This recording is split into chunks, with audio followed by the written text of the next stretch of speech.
Vamos a Gênesis capítulo 5, versículos 18 a 24.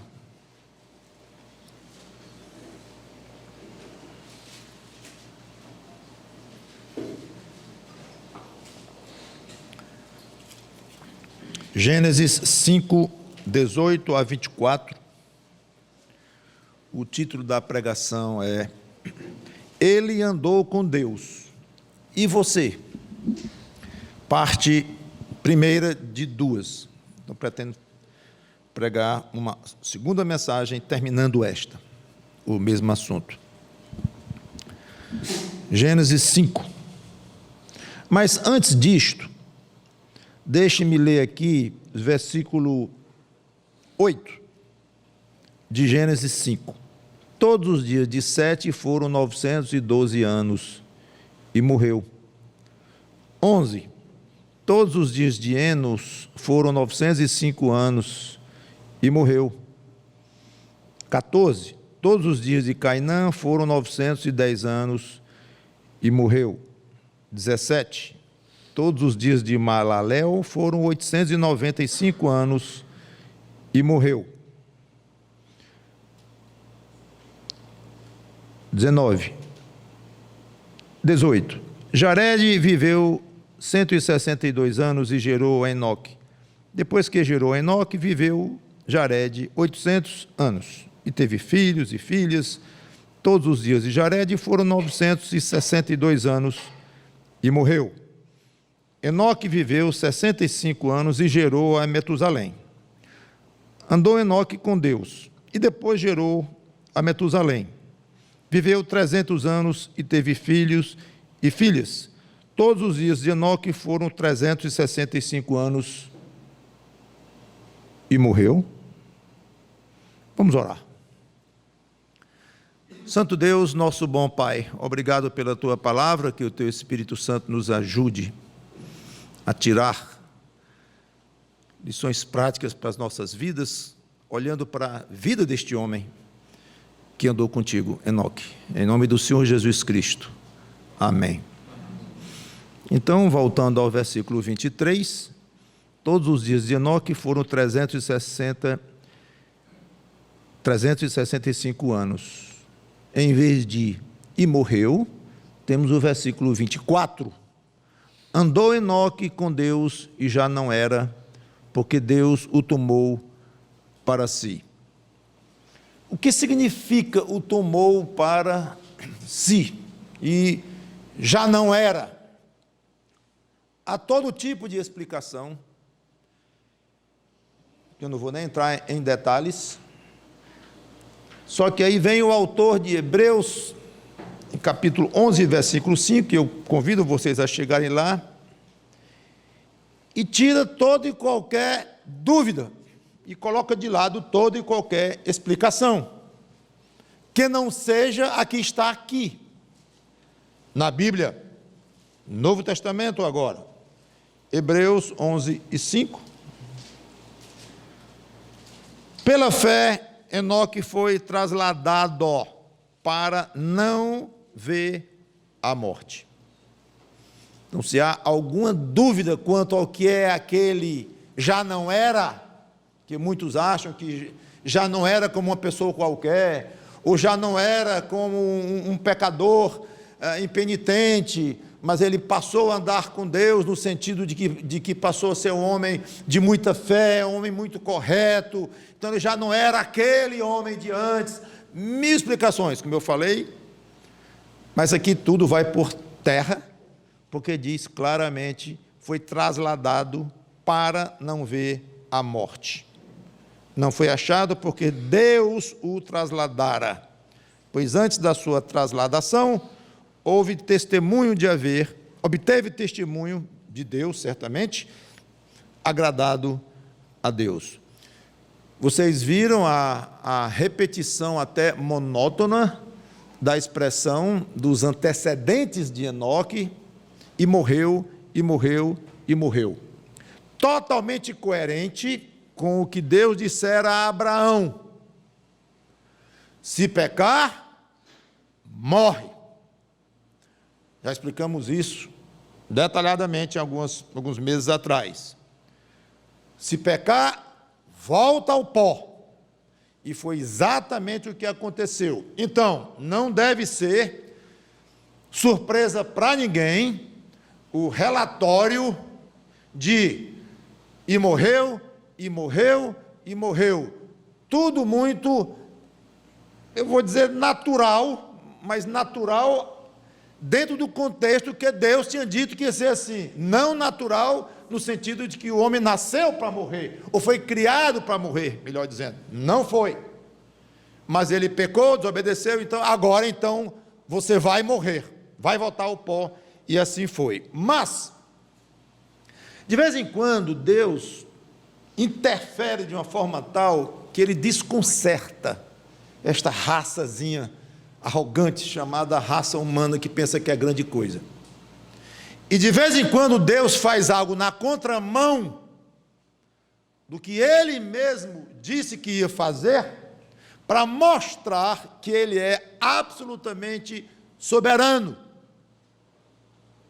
E a Bíblia, a palavra de Deus, não pede nenhuma desculpa, não dá nenhuma explicação, não tem aqui um rodapézinho com estrelinha lá embaixo explicando, simplesmente diz, interrompe a monotonia do e morreu, e morreu, e morreu, interrompe e diz assim, já não era, Deus o tomou para si, e volta à monotonia depois de Enoque, e morreu, e morreu, morreu, de novo, pronto, fim. Aí olhamos e dissemos, mas, e aí? Eu imagino Deus dizendo, e aí o quê? Mas como é que ficou o teu decreto de ao pó voltarás? Decreto este que está sendo cumprido em toda a raça humana, claramente, como é que fica? Acho que Deus diria assim, fica embaixo da minha vontade soberana. Eu estou cumprindo o que eu disse, sim. E o fato de eu ter resolvido não levar Enoque à morte e ter trazido Enoque para mim, diretamente trasladado para o céu, sem ver a morte, este fato não anula o meu decreto. Quer ver? Olhe para o seu pai, para a sua mãe, para o seu avô, olhe para você próprio já já. Então está mantido, não é um cancelamento, não é uma falta de palavra, não é prometer uma coisa e fez outra, não é. Está absolutamente feito o que Deus prometeu, mas tem algo acima disto. E aí onde eu gosto de ver Deus entrando e calando a boca de homens arrogantes, presunçosos, que ficam atrás de resposta, que não tem, além da única, que é, Deus é soberano, e não pede satisfação, aliás, não pede opinião a ninguém, e nem dá satisfação a ninguém das coisas que Ele quer fazer de uma maneira, vamos dizer, excepcional, porque de fato é excepcional, é uma exceção. Deus me deu a graça, pessoalmente, desde a minha conversão, em aproveitar casos desses para, em vez de enfraquecer a minha fé ou de duvidar da palavra e das promessas de Deus, um presente de Deus, eu usava ao contrário, eu vibrava e ainda vibro intensamente, ainda hoje, mais do que antes, com a soberania dEle, e em colocar a raça humana no seu devido lugar, ou seja, lá embaixo, aonde deve estar, em comparação com a grandeza e com a soberania de Deus. Então, aqueles que se incomodam, que acham ruim, e que ficam constrangidos, e que ficam inseguros com as promessas de Deus, porque Ele disse que todos morreriam, e Enoque não morreriam, fique à vontade, e aprenda a lidar com este Deus soberano, que precisa ser, antes de compreendido, precisa ser adorado, respeitado e glorificado como Deus. E compreender Deus totalmente você não vai nunca, porque Ele é Deus, e no momento que você compreender totalmente a Deus, você ficou igual a Ele. É isso que você quer? Cuidado. Muito cuidado. Pronto. Então ele fez essa maravilha na vida daquele homem. Resolveu premiar Enoque de uma maneira absolutamente fantástica. E lembrar e pensar que esse Deus de Enoque é exatamente o nosso Deus. Absolutamente o nosso Deus. E mais, uma linguagem que ficou especialmente clara e aperfeiçoada no Novo Testamento, de que Ele é nosso Pai. Essa linguagem já era muito conhecida, a linguagem paternal sobre Deus, mas com relação aos judeus, com relação a Israel, Pai da nação de Israel, Criador daquela nação que Ele escolheu através de Abraão. E aqui e ali pode haver alguma referência de Deus ser Pai de uma maneira pessoal, mas não era o comum no Velho Testamento, era o Pai da nação. O Novo Testamento vem de uma maneira belíssima, focalizando esta verdade, iniciando com o próprio Jesus Cristo. Examine quantas vezes ele disse a palavra Pai nos evangelhos, especialmente no evangelho de João. Quantas vezes ele disse Pai, Pai? Ele, pessoalmente. Então ele ensinou a nós, ele mostrou algo novo, nesse sentido, novo, de olharmos para o Deus Criador muito além disto, ou de uma maneira especial, à parte disto. Que coisa, além dele ser Criador, poderosíssimo, soberano, ele é meu Pai? É muito forte. Eu não vou aqui agora me enveredar por este caminho de falar da paternidade de Deus, mas apenas lembro a você que este mesmo, e você sabe disso, por isso que eu estou dizendo, lembro, só que você sabe, mas provavelmente se acostuma com esse fato e passa a ser algo banal, comum para você. Deus é meu Pai, sim, e daí? É este Deus que é seu Pai. Então deveria ser uma aventura santa para cada crente conhecer cada vez este Pai maravilhoso, poderosíssimo e que faz o que Ele quer na vida de quem Ele quer. Não deveríamos ter com Deus, tudo o que o crente não deveria querer, era um relacionamento com Deus monótono, repetitivo e, infelizmente, muitas vezes enfadonho, sem graça, sem novidades, coisa quase que já pelo costume de fazer, e vira uma rotina, e quanto mais rotina fica, mais sem graça, mais sem brilho fica o relacionamento do crente com este Deus de Enoque. Mas infelizmente é isto mesmo o que muitos crentes fazem, uma rotina da vida cristã. Não sei, talvez você próprio, cada um se examine o quanto você se enquadra. É você que vai se enquadrar, não sou eu que vou lhe enquadrar, vou tentar me enquadrar numa situação em que o crente ora aqueles minutinhos em casa e pronto. A vida de oração já está, pode ticar, ok.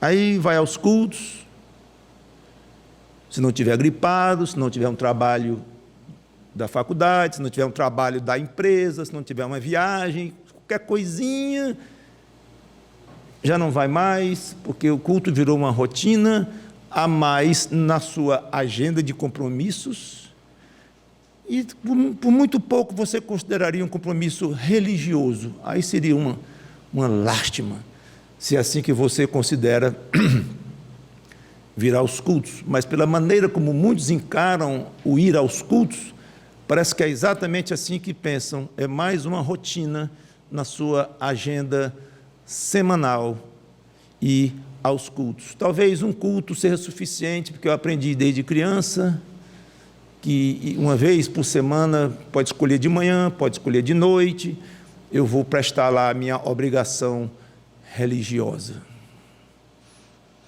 Aí lê um trecho da Bíblia, 15 minutos por dia, 30 minutos, pode ser 2 horas, mas lê aquele trecho conforme estava estabelecido na sua agenda, de ler tantos minutos da Bíblia por dia, ou talvez ler a Bíblia inteira durante 1 ano, ou durante 6 meses. Confessa os seus pecados, sim, confessa os seus pecados diante de Deus, muitas vezes os mesmos e velhos pecados, para os quais não houve um trabalho duro de luta. Os mesmos e velhos pecados. Me perdoa, sabendo, com razão, que os pecados já estão perdoados em Cristo. E por isso pensa um pouco neles, que de tanto ouvir o pastor dizendo que os pecados já estão perdoados, e abre a Bíblia obviamente confere que Cristo morreu por todos os nossos pecados, que uma vez salvo, a pessoa se torna filha de Deus e está com a salvação garantida, e aquilo acaba tendo um efeito oposto do que deveria ter. Em vez de gratidão no seu coração e de vergonha pelos seus pecados cometidos, mesmo sabendo que já estão perdoados, de raiva de si próprio, por estar ofendendo ao Criador, em vez desse tipo de efeito benéfico na alma do crente, acaba tendo o efeito oposto de uma rotina, de se lembrar apenas de uma coisa: eles já estão perdoados mesmo. Talvez um crente minimamente sério não vá ter a coragem de dizer assim: não estou nem aí, meus pecados já estão perdoados mesmo. Não é isto. Crente assim não vai dizer desta forma, porque já é uma outra categoria, até dando motivo a gente questionar se crente é alguém que pensa assim: meus pecados não estou nem preocupado com eles. Eu sei que não é assim não, mas a alma não está mais sentindo o peso daquele pecado, pelo fato de saber que ele já está perdoado, e não vem o lamento, não vem uma profunda tristeza, e não vem nenhum esforço para descobrir novos pecados, sutilmente implantados na sua carne, na sua alma, no aspecto carnal dela, pelo diabo, assumindo matizes diferentes, maneiras diferentes de pecar, e você nem percebe que está pecando de uma forma diferente do que 5 anos atrás. E pecado é aquilo que você resolveu chamar de pecado na sua vida, talvez nem tenha tanto mais aquela forma de desagradar a Deus, mas não está se atualizando a forma que a sua alma está adquirindo o seu espírito diante de Deus e tratando de uma maneira detalhada com Deus. E fica satisfeito com esse perfil que eu acabei de traçar aqui. E a comunhão com Deus passa a ser muito, muito limitada, e dali não avança, e fica estagnada. E é por isso que nós vemos muitas vezes, ano após ano, após ano, e o crente não sai do lugar, em termos de andar com Deus. Pode até se tornar um diácono na igreja, um membro de um conselho da igreja importante, pode, mas não sai do canto. O seu serviço a Deus é pequeno, talvez mínimo, talvez quase nenhum. Será isso uma plenitude de vida com Deus? Será que depois de haver dado a salvação em Cristo, Deus não gostaria de continuar fazendo com você outras maravilhas? Deus parou no tempo e no espaço com você, com o trabalho que Ele poderia estar fazendo na sua vida? Porque o mesmo Deus de Enoque não poderia fazer de você alguém muito especial. Ele envelheceu e perdeu a disposição, ele perdeu os poderes dele com o tempo, Perdeu o seu interesse, digo, dele por você? Claro que não, ele é o mesmo Deus, ontem, hoje e sempre é o Deus de Enoque. Então o problema não é com Deus, o problema é com você, é comigo, é conosco. Nós é que não nos dispomos a sermos trabalhados por Deus de uma maneira tão poderosa. Nós temos uma terrível tendência de sermos crentes fracos, medíocres. Muitos crentes lutam contra essa tendência e não se tornam crentes fracos e medíocres, não, se tornam crentes fortes, relativamente, pelo menos, fortes, que servem de modelo até certo ponto aos outros, que brilham como luz para que vejam as obras dele, e veem mesmo e glorifiquem ao Pai que está nos céus. Sim, esses muitos têm a mesma tendência de se acomodarem, de serem crentes medíocres, porque ainda têm o pecado dentro de si. Todos temos, infelizmente, embora já perdoados, mas lutam com as armas de Deus, que o mesmo Deus provê para o crente lutar e ter bons resultados e não se tornar um crente medíocre. Graças a Deus por esses. Mas ao lado deles há muitos que não lutam e deixam que a carne avance e tome conta dos seus pensamentos, do seu amor pelo dinheiro, do seu amor pelos prazeres, do seu amor pelas coisas, mesmo não pecaminosas em si, mas do mundão que está aí, vamos chamar mesmo nas coisas neutras em si, mas muitos se deixam levar, e a tendência para a mediocridade espiritual e de andar com Deus se torna uma triste realidade, uma realidade clara, visível, quase dá para tirar um selfie e botar no WhatsApp. Clara, evidente, que uma criança vê um crente medíocre no seu andar com Deus. As coisas externas, até bem cuidadas, razoavelmente bem cuidadas. Os fariseus eram bons nisso.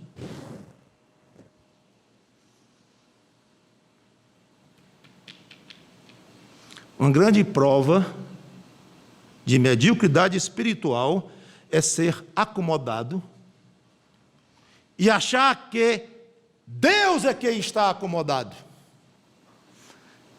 como se ele não fizesse mais maravilhas, como fez na vida de muitos heróis das Escrituras, obviamente não as mesmas maravilhas, e ultrapassando muito os heróis das Escrituras, mas os heróis do cristianismo, que nunca deixou de haver, ou de ter o verdadeiro cristianismo, nunca deixou de ter os seus heróis.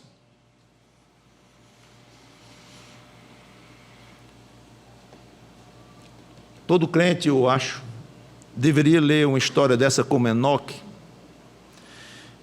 e simplesmente, em vez de simplesmente tornar essa história interessante, conta para o filhinho: sabia que 2 homens nunca morreram? Eu sei, papai, Enoque e Elias. Muito bem, meu filho é joia. E você fica nisso. É interessante a história de Enoque e de Elias. Elias é o outro que nunca morreu. Mas o crente deveria pegar uma história dessa e lutar com Deus. Talvez essa expressão, lutar com Deus, já ajude você a desligar do que eu estou dizendo, porque você não sabe nem o que é isto.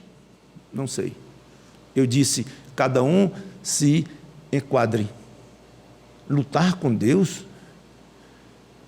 Eu sou doido de lutar com Deus?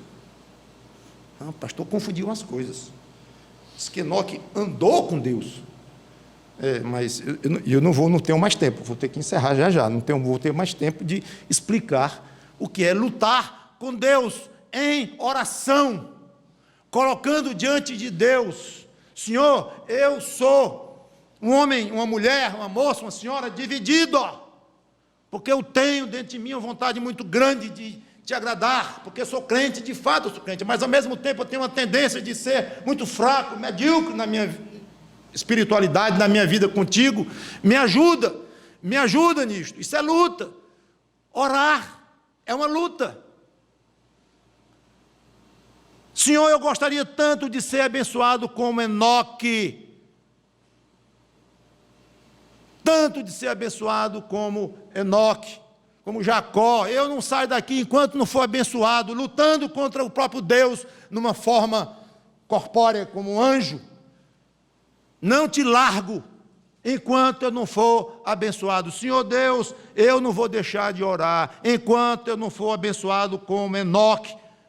Tem um tratamento pessoal, todo pessoal, personalizado. Quer usar uma palavra moderna, você que gosta das coisas modernas? Personalizado. Tu tomaste para si, não foi? Pois me toma para ti. Não, eu não estou querendo da mesma forma, não. Aqui ser trasladado para o céu e não morrer. Não, eu não quero isso não. Se quiseres, estou às ordens. Mas não é isso que eu estou pedindo, nem pela a causa pela qual eu estou lutando. Eu quero que tu me tome para ti, sabe como, Senhor? Tomando, arrancando o meu coração do mundo e das paixões que me levam a praticar as coisas que não servem para nada, vazias. Não quero te trocar por heróis deste mundo, das televisões, dos esportes, das músicas. Não, eu quero que tu sejas o meu herói. Aliás, hoje à noite a pregação é o meu herói, Salmo 45. Hoje à noite, se Deus quiser. Eu quero ser tomado para ti de uma maneira muito especial. Muito especial. E eu não vou abrir mão enquanto tu não fizeres isso comigo. Pastor, eu não estou assim, quase confrontando Deus. Está. Mas ele, será que não vai ficar um pouco assim ofendido comigo? Não. Lute com Deus, peça, implore a Ele, sempre com muita submissão, uma luta com muita humildade, nunca exigindo, nunca de cima para baixo. Obviamente essa será uma luta perdida, mas com humildade e com desejo. O pior inimigo do crente não são os pecados, tipo adultério, roubar milhões, não, vender drogas a uma criança, estuprar uma moça, não. O pior pecado dos crentes é a mediocridade, é a falta de interesse na pessoa de Deus, e substituir, ou pensar que consegue substituir isso em coisas de fazer, de ir, de frequentar. Não é. Mas será que nós estamos em condições espirituais de orar para Deus desta forma? Eu quero ser um Enoque. Um minutinho. Você quer ser um Enoque? Mesmo não literalmente, mas você quer que eu lhe tome para mim? E de uma maneira forte? Você já pensou o que a Bíblia diz sobre Enoque? As características de Enoque. Você acha que eu tirei sorte? Não. Mas além da minha soberania nisto, eu examinei algumas coisas em Enoque, que eu não vou dizer que justificassem, mas que mostram que para mim foi importante, sem anular a minha soberania, mas para mim Deus foi importante. Eu quero que você saiba o que eu vi em Enoque, e me agradou muito. Aí, quando você examinar isso, aí você me pede, tá bom? Para ser como Enoque. Aí você chora diante de mim, implora para que eu lhe tome para si, lhe arranque deste mundo. Digo, o seu coração do mundo, essas coisas que não servem para nada, vazias. Não estou falando das imorais, que são óbvias demais. Então, 2 pontos que eu gostaria de convidar vocês para examinar a vida de Enoque. Meu plano era 1 ponto hoje e o segundo na próxima. Como já encerrou meu tempo, que eu mesmo me dou esse tempo, me exijo esse tempo, então fica ou os 2 para a próxima pregação, ou 1 para a próxima, e o que era 1/2 virou 1/3. Não estou um pouco preocupado com isto, estou preocupado é que cada um de vocês se tornem cada vez mais alguém, um crente que valoriza a pessoa de Deus, que quer andar com Deus, que quer ser tomado por Deus. Tudo isto, obviamente, em Cristo. Ele nos proporcionou isto. Ele nos proporcionou nos tornarmos perdoados e filhos de Deus. Perdoados por quê? Porque Ele derramou o sangue dele naquela cruz, sangue poderosíssimo para apagar os nossos pecados. Então, quando o crente diz, eu sei que sou salvo, ele está certo. O que eu comentei é perder a raiva do pecado. Esse aqui o crente não pode nunca fazer. Mas a segurança de que mesmo os odiados pecados ainda sejam cometidos, mas a sua salvação está acima, porque o poder de Cristo está acima dos seus pecados, Ele morreu para pagar por eles. Então, tudo isso só tem sentido ser tomado por Deus em Cristo. E por que não dizer, ser tomados pelo próprio Jesus Cristo, que também Ele próprio é Deus. Vamos orar. Obrigado, Senhor, pela Tua palavra, obrigado pelo exemplo de Enoque, da vida de Enoque, e nos abençoa com o que foi dito. Cada um traga para si essas palavras e apliquem-na como uma tentativa, um esforço de ajuda da parte do pregador a cada um de nós, para que nos aperfeiçoemos em Cristo, valorizemos mais a comunhão com Ele e contigo, ó Pai, e nada melhor para fazermos isso do que estudando as Escrituras e olhando para gigantes na fé, como foi Enoque. Em nome do Senhor Jesus Cristo, te peço e te agradeço. Amém.